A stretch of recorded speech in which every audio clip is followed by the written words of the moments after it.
বন্ধুরা, সনাতন ধর্মে তুলসীকে দেবীর মর্যাদা দেয়া হয়েছে। তাই হিন্দু ধর্মের অনুসারীরা প্রত্যেকের বাড়িতে তুলসী গাছ লাগান। ধর্মীয় শাস্ত্র অনুসারে তুলসী ভগবান বিষ্ণুর কাছে অত্যন্ত প্রিয়। এ কারণেই তাকে হরিবল্লভও বলা হয়। তাই হিন্দু ধর্মের রীতি অনুযায়ী তুলসী গাছের পূজা করা হয়।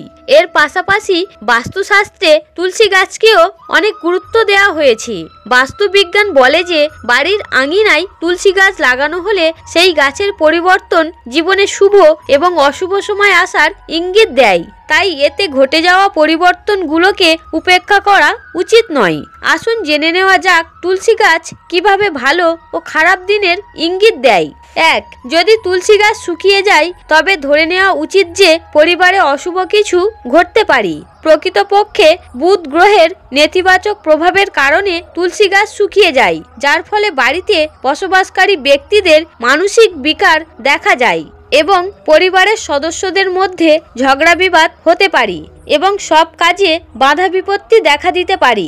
এমন পরিস্থিতিতে বুধ গ্রহের অশুভ প্রভাব দূর করতে বুধবার সিঁদুরের তিলক লাগিয়ে মা দুর্গা ও ভগবান গণেশের পূজা করতে হবে। এটি করলে মা দুর্গা ও ভগবান গণেশের আশীর্বাদ পাওয়া যায়। তাদের কৃপায় কোনো কাজে কোনো বাধা আসে না। 2. খারাপ নজর পড়লে তুলসী গাছের পাতা কালো হতে শুরু করে। বাস্তুশাস্ত্রে এটি বাড়ির উপর খারাপ নজর পড়ার সাথে যুক্ত করা হয়েছে। এমন বাড়িতে নেতিবাচক শক্তির প্রাধান্য পায়। এছাড়াও আপনি যদি বারবার তুলসী গাছ লাগান কিন্তু তা বড় হয় না, তার মানে ঘরে ইতিবাচক শক্তির অভাব রয়েছে। এমন অবস্থায় তুলসী গাছ বড় হয় না। এর থেকে পরিত্রাণ পেতে প্রধান দরজায় কালো কাপড়ে ফিটকিরি বেঁধে ঝুলিয়ে দিন। 3.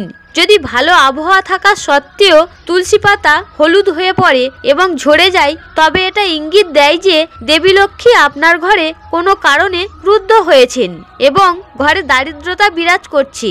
এটি বাড়ির নেতিবাচকতার সাথেও জড়িত। এর থেকে বাঁচার জন্য বাড়িতে পূজা পরিচ্ছন্নতা ও পরিবারের সদস্যদের খারাপ অভ্যাস উন্নত করতে হবে। 4.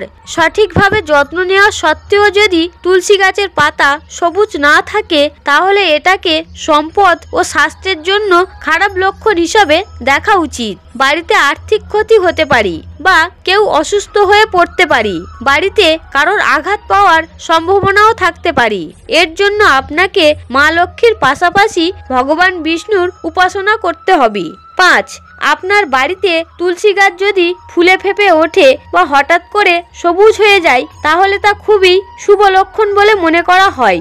এটি কিছু সুসংবাদ আসারও লক্ষণ।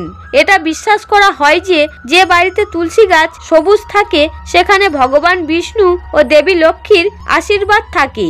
এমন বাড়িতে সর্বদা সুখ ও সমৃদ্ধি থাকে। বন্ধুরা, ভিডিওটি দেখে যদি ভালো লাগে তাহলে অবশ্যই একটি লাইক করবেন এবং কমেন্টে জয় মা লক্ষ্মী লিখতে ভুলবেন না। আপনারা সকলে ভালো থাকুন, সুস্থ থাকুন। হরে কৃষ্ণ।